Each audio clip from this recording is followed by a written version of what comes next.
نہیں بٹ اب رانا شاہ افضل صاحب دال میں کالا ہے یا نہیں. ایک تو یہ کہ آپ الیکشن، آپ پر الزام ہے کہ آپ الیکشن چوری کرتے ہیں، آپ 47 والے ہیں، اور ابھی تو بلاول صاحب نے آپ کو کہہ دیا کہ اگر آپ اس الیکشن پہ ڈاکہ ڈالیں گے، جو کہ ان کے بقول آپ نے پہلے مرحلے میں ڈال دیا ہے، تو آپ کی وفاق میں آپ فارغ ہو جائیں گے، مطلب چھٹی ہو جائے گی. یعنی جس وفاقی حکومت کی آپ نمائندگی کر رہے ہیں، جس وزیر اعظم کے ساتھ آپ بطور کام کر رہے ہیں ان کی ٹیم کے اندر، آپ سارے you will be out of job.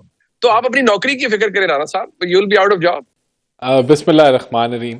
دیکھیں جو دھاندلی کی باتیں ہیں، کہا کہ وہاں گرین بسز ہم لے کے آئے، ہم نے وہاں ڈیولپمنٹ کے کوئی اناؤنسمنٹس کیے، تو یہ جو آج آزاد جموں کشمیر کی پارلیمنٹ نے جو ریزولوشن یا لیجسلیشن کرنے کی کوشش کی ہے، کیا یہ دھاندلی نہیں ہے کہ جو آپ 8 ماہ سے حکومت میں ہیں تب تو آپ ایسی کوئی ریزولوشن نہیں لے کے آئے، لیکن کیونکہ ابھی الیکشن ہے، ابھی ماحول گرم ہے، تو وہ آپ وہ باتیں کریں جو آپ پریکٹیکلی نہیں کر سکے، تو وہ اب آپ ریزولوشن لے کے آ گئے. تو یہ بھی ایک سوال جو ہے وہ ضرور بنتا ہے.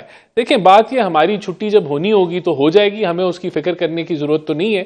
ہم نے کوئی ایسا کام تو نہیں کیا کہ جس کی بیسس کے اوپر ہم کوئی گلٹ فیل کریں. ہم نے ڈیولپمنٹ کا نعرہ لگایا، میاں نواز شریف نے وہاں کیمپین کی، مریم نواز صاحبہ چیف منسٹر نے کیمپین کی، اور ہمیں عوام نے پذیرائی دی اور ہم وہاں الیکشن نہیں، پر وہ جیتے. کہہ رہے ہیں آپ نے الیکشن چوری کیا نا، مسئلہ یہ ہے، وہ کہہ رہے ہیں الیکشن چوری کیا آپ نے اور دیکھیں ابھی نا، بھی کر رہے ہیں، اب اگر ان الیکشن، پروسیس ہے. میں وہی بتا رہا ہوں نا، دھاندلی تو یہ بھی دھاندلی ہے جو آج آپ نے ریزولوشن پیش کی.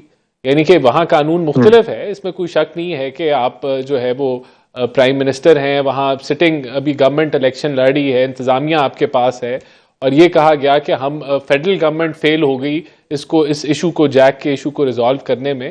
تو 8 ماہ سے تو آپ وہاں گورننس کر رہے ہیں، تو وہاں اس گورننس کے اندر آپ حالات بہتر نہیں کر سکے، جبکہ ہم تو نیگوشیٹ کرتے رہے چیزیں. اور یہ وہ دیکھیں، کہتے ہیں نا آپ بلائنڈ سائڈ کر دیتے ہیں نا، وہ کہتے ہیں آپ بلائنڈ سائڈ کر دیتے ہیں، آپ اختیار تو وفاق کا ہے، جی بی پہ بھی اور نہیں آزاد کشمیر تو پہ بھی. وہ کہتے ہیں ہمارے پاس تو اختیار نہیں ہے. نہیں، دیکھیں یہ جو چیزیں ہیں، آپ کیا اس کو آپ آج آزاد جموں کشمیر کو آپ کتنی جو ہے وہ آپ یونائٹڈ نیشن میں آپ کا ایک علیحدہ موقف ہے، آپ ریفرینڈم کرانا چاہتے ہیں، تو ان سارے ماحول کے اندر اس کو، انہی چیزوں کو آپ آگے لے کے چل رہے ہیں نا. آپ اگر ان کو وائلیٹ کر کے آپ کوئی صوبہ بنا دیں یا کچھ اور کر دیں، تو پھر تو آپ کا انٹرنیشنل سٹانس آپ لوز کر جاتے ہیں.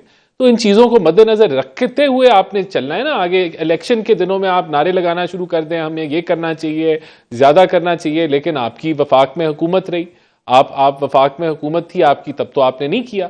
لیکن ابھی الیکشن کے دوران ہی یہ ساری کمٹمنٹس اور یہ ساری چیزیں، پچھلے 8 مہینے میں جب آپ کی حکومت تھی تب تو آپ نے بات نہیں کی. لیکن آپ الیکشن کے دوران جو ہے آپ ریزولوشنز پاس کر رہے ہیں، آپ لیجسلیشن کرنے کی کوشش کر رہے ہیں. تو یہ بھی ایک دھاندلی کے مد کے اندر یہ چیز آ جاتی ہے. تو بہرحال دیکھیں یہ پولیٹیکل ہو رہی ہے نا. اب آپ بلاول بھٹو صاحب کے اگر آپ بیان سنیں تو وہ تو پی ٹی آئی پہ برس رہے ہیں، وہ تو پی ٹی آئی سے غصے ہیں کہ بھئی آپ نے بائیکاٹ کیوں کیا، ان کو تو چپیڑیں مارنی چاہیے، تھپڑ لگانے چاہیے. کہ انہوں نے یہ الفاظ استعمال کیے پی ٹی آئی کے حوالے سے کہ نہیں انہوں نے، بٹ وہ آپ کو دھاندلی کا چیمپئن بھی کہہ رہے ہیں نا، جدی پشتی. میں اور آپ، انہوں نے آج وفاقی حکومت پی ٹی آئی کی نہیں آپ کی ہے، وہ آپ کی حکومت فارغ کرانے کے چکروں میں ہے اپنی سپورٹ کھینچ کے.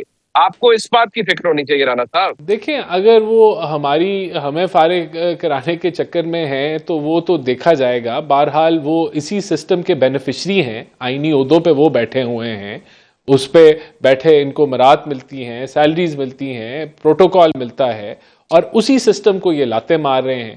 تو یہ تو اونس تو یہ ان پہ ہے نا، سوال تو ان پہ ہے. اپنا ایک نیریٹو بلڈ کر کے آپ پورے اس نظام کو جو ہے، اور اس وقت خاص طور پہ جو سینسٹیوٹی وہاں موجود ہے آزاد جموں کشمیر میں، وہاں آپ جب جو ہے یہ جس طرح کی آپ باتیں کر رہے ہیں، کیا وہ ان کو اچھا اور سیریس اور سویر نہیں کر رہا؟ کیا یہ جلتی پہ تیل نہیں پھینک رہے؟ تو میں سمجھتا ہوں کہ بٹ اپنے پولیٹیکل اہداف اور ایجنڈاز اچیو کرنے کے لیے اتنا ایکسٹریم نیریٹو لینا اور جو ہے یہ کرنا، میں تو سمجھتا ہوں کہ یہ آئی ڈونٹ نو ان کا کیا ایجنڈا ہے. بٹ جو قاصد صاحب، جو کانفیڈنس مجھے رانا صاحب کی گفتگو پہ نظر آ رہا ہے کہ شاید وہ کہتے ہیں بس ٹھیک ہے، جب ہماری جانی ہوگی حکومت چلے گی. یعنی کہ کوئی امیننٹ تھریٹ وہ پیپلز پارٹی کے دوستوں سے محسوس نہیں کرتے. جو نفیسہ شاہ صاحبہ نے فرمایا ہے اس سے تو مجھے یہ امپریشن ملتا ہے کہ نہ صرف ان کو پہلے کی ہوئی باضابطگی یا دھاندلی پر اعتراض ہے، آج تو بلاول صاحب نے کلیئرلی کہہ دیا ہے، اور انہوں نے اس بات کو بھی یکسر مسترد وہ کر رہے ہیں کہ بھئی وہاں پہ ہمیں حکومت کا کیا آپ کہتے رہتے ہیں، کنٹرول آپ کرتے ہیں وفاق سے. سو سولوشن تو نہیں ہے. اب معاملات دھمکی پر ہیں کہ کیا واقعی آپ کے نزدیک وفاقی حکومت is under threat from Peoples Party side, یا آپ کو لگتا ہے کہ نہیں this is just a political talk? جی بہت شکریہ آپ کا. میں نے بڑی توجہ سے بڑی اہم گفتگو نفیسہ شاہ صاحبہ نے کی ہے اور پھر رانا صاحب نے کی ہے. ویری انلائٹن آئی مسٹ سے. اب اس میں دو تین چیزیں ہیں.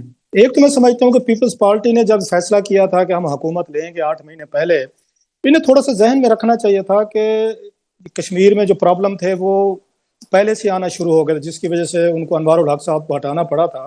وہ کرائسس لائک سچویشن تھی، کوئی اتنی آئیڈیل سچویشن نہیں تھی. اور کشمیر میں آلریڈی یہ جوائنٹ ایکشن کمیٹی جو ہے وہ 30-32 مطالبات منوا چکی تھی یا منوانا چاہ رہی تھی، ایگریمنٹ ہو گئے تھے. سو بیسٹ کورس تو یہ ہوتا کہ پیپلز پارٹی کو اس وقت ایک نئے الیکشن کی طرف جانا چاہیے تھا، جو کہ بات ہو بھی رہی تھی، کیونکہ آپ لوگوں پہ کوئی بیگیج نہیں تھا، آپ لوگوں پہ کوئی دباؤ نہیں تھا، آپ حکومت میں نہیں تھے.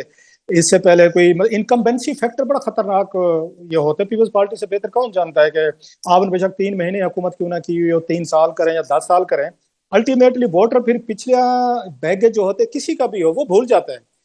وہ یہ دیکھتے ہیں کہ آج یہ حکومت میں کون بیٹھا ہوا ہے جس کی وجہ سے ہماری لائف جو ہے وہ ایزی ہو رہی ہے، مشکل ہو رہی ہے، تنگ ہو رہی ہے. لہٰذا میں سمجھتا ہوں پیپلز پارٹی جب آج یہ بات کرتی ہے کہ اس کے ساتھ پرابلم ہے، اس کو ووٹ نہیں پڑ رہے، دھاندلی ہوتی، وہ بھی کہیں main factor according to my understanding وہ انکمبنسی ہے کہ موجودہ حکومت، لوگ ہمیشہ حکومت کے خلاف جا کے ووٹ ڈالتے ہوتے ہیں جب بھی الیکشن ہوتا ہے. اس لیے یہ سمجھدار حکومتیں کوششیں کرتے ہیں کہ تھوڑا سا پیچھے ہٹ جائیں، نگران حکومت آ جائے، 3-6 مہینے گیپ مل جائے تاکہ ہم دوبارہ لوگوں کے آگے اپنی انٹیگریٹی کے ساتھ پیش ہو سکے. سو یہ جو 8 مہینے کا بیگیج ہے، یہ پیپلز پارٹی کو میرا خیال ہے اس نے الیکشن میں یہ نقصان پہنچا ہے. اگر یہ 8 مہینے پہلے الیکشن میں جاتے تو پیپلز پارٹی شاید اس سے زیادہ ووٹ بھی لیتی، سیٹیں بھی لیتی اور بہتر ایک پولیٹیکل سٹینڈنگ میں ہوتی. اور پلس یہ جو ایشو اٹھا ہے 12 سیٹوں والا، اگر آپ کو یاد ہو تو یہ 8 مہینے پہلے اس طرح نہیں تھا. اس وقت تازہ انہوں نے مانی ہوئی تھی شرائط جوائنٹ ایکشن کمیٹی کی، تو جوائنٹ ایکشن کمیٹی اس طرف نہیں آئی تھی کہ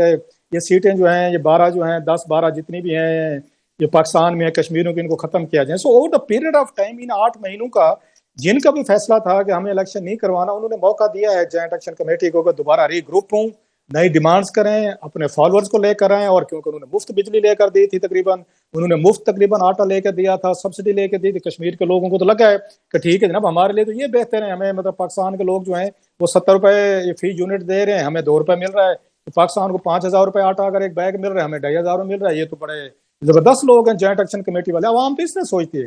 سو آپ نے جب ان کے ہاتھ ان کے اسٹرینتھن کیا ہے تو اب مطلب میرا خیال ہے پیپلز پارٹی جب پاور میں ہے کشمیر میں تو پھر ان کو جو افیئرز ہیں ان کو مینج کرنے چاہیے تھے. پھر اس وقت یہ شکایت نہیں بنتی کہ یہ کیونکہ اسلام آباد ہینڈل کر رہے تھے، سیکشن آفیسر دیکھتا ہے، تو کرنل میجر صاحب جو ہیں وہ یہ تمام معاملات دیکھتے ہیں. ان کو پتا تھا کہ ساری چیزیں وہاں پر